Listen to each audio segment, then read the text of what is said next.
tem sobre esta criança que, após entrar em óbito no hospital, foi constatado aqui no IML que ela tem indícios aí de abuso sexual. Então, a única coisa que nós temos realmente com certeza é que, com base no laudo do IML, essa criança foi vítima de violência sexual, de abuso sexual.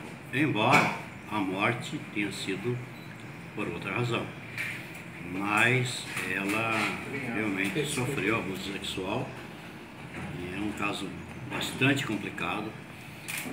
A mãe da menina, Ana Silva, já apresentou 4 versões diferentes, uma total insegurança e não inspira a menor confiança no que ela fala.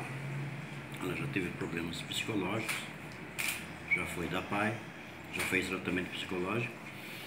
E o Valdemar, que é o pai da criança, e que teria sido inicialmente acusado por ela, ele mantém uma única versão. Tem um álibi, inclusive, que ele estava na igreja e que foi comprovado através de pessoas que viram ele realmente na igreja.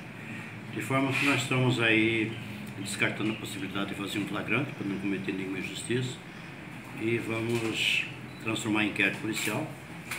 E é uma situação que merece maiores investigações e maiores diligências. Que a criança realmente foi abusada, muito foi. Dá para saber quando que esse abuso aconteceu? Esse abuso, segundo o IML, foi em torno aí de 72 horas. Pouca diferença, se não forem 72 horas. E quais são as versões dadas pela mãe? A mãe alega ter visto o pai abusando da criança, mas não fez nada. Aí, diante da informação que passamos a ela de que foi coletado o material genético dele, que será submetido a uma perícia médica, aí ela já mudou, dizendo, não, então pode ter sido na festa que eu estava. Que lá eu fui no banheiro, deixei a criança sozinha, então pode ter ocorrido lá. E ela toda hora apresenta versões diferenciadas. Ela confirma se ela sabia que a criança havia sido abusada? Ela confirma, inclusive, que viu. Ela alega ter visto o marido abusando da criança. E mesmo tendo visto, não fez nada para impedir. E, claro, indagado por que ela não fez nada para impedir o ato, ela alegou que a casa estava toda fechada e que ela não adiantava interferir, porque ela tem medo do marido, que ele ameaça e tal. Mas a criança já teria vindo sido internada há bastante tempo, aí, alguns dias pelo menos, né? A criança, na verdade, ela já foi internada algumas vezes e ela mesma disse que o médico iria até acionar o Conselho Tutelar de Caraíma porque a criança ficava doente com muita frequência e volta e meia estava sendo internada.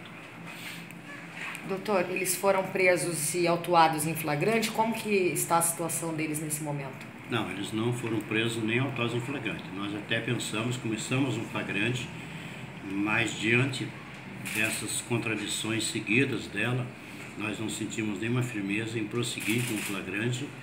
E isso aí traria alguns prejuízos às investigações. E é um caso que realmente merece se aprofundar nas investigações lá em Caraíma, porque é lá que os fatos ocorreram. Ela tão somente veio a óbito aqui no hospital e houve a consumação da violência, toda a situação lá em Caraíma. Aqui foi só o exaurimento com o evento morte, mas os fatos ocorreram todos lá em Caraíma. Nós vamos passar o caso para o doutor Hélio, para ele se aprofundar, checar inclusive essas versões que ela apresenta de uma festa que ela teria estado e que lá a criança também ficou em situação sujeita a ser também violentada. O casal pensou essa criança? Deles sim, ela tem um outro menino de 9 anos que é filho somente dela. Essa criança também pode ter sofrido abuso? Será investigado também. Agora eles foram ouvidos, eles serão liberados? Como que vai ficar a situação deles? Eles foram ouvidos, nós fizemos os interrogatórios, serão liberados porque o pai, o Valdemar, ele nega veementemente e ele afirma, inclusive, uma versão única, ele não muda a história. Nós interrogamos eles ali 4, 5 vezes. Oi? Tem coesão. Tem coesão, a história dele tem cabimento, tem fundamento. Foi checado a informação que ele estava na igreja As pessoas informaram que ele estava realmente lá, sem saber, inclusive, que ele estava sendo investigado na polícia, mas informaram que ele estava na igreja.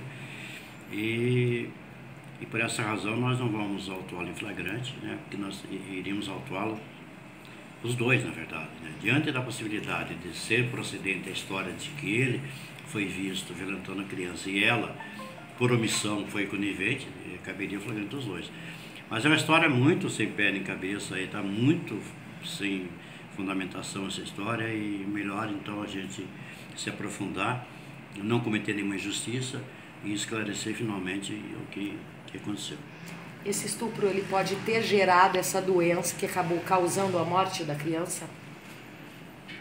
A causa-morte da criança foi por broncoaspiração, ou seja, ela vomitou e engoliu o próprio vômito.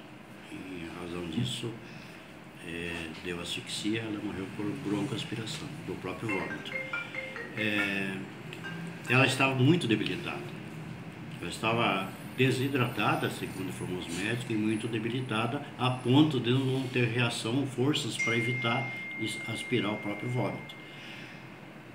É uma possibilidade também de que a violência, que só os abusos geraram essa infecção, que ela morreu com essa infecção, né? Foi internada em razão da infecção que ela estava, e a infecção acabou gerando essa broncoaspiração que veio à morte. Então, pode existir um nexo causal entre a violência e o evento morte. Uma dúvida. Violências anteriores podem ter acontecido ou não tem como saber? Pode ter acontecido violências anteriores, né? Foi colhido, inclusive, os médicos encontraram, esperam, em quantidade razoável. Então isso, segundo o médico legista, demonstra que essa violência foi praticada em torno de 72 horas em razão da quantidade de esperma que foi colhido na criança. Então esse esperma colhido que será submetido agora às perícias, né, confronto genético com o material que será colhido do Valdemar e de outras pessoas que eventualmente se apresentem como suspeitos, e será a prova fundamental, é o que irá decidir realmente quem que é o culpado. Quanto tempo, delegado, para ficar pronto esse laudo?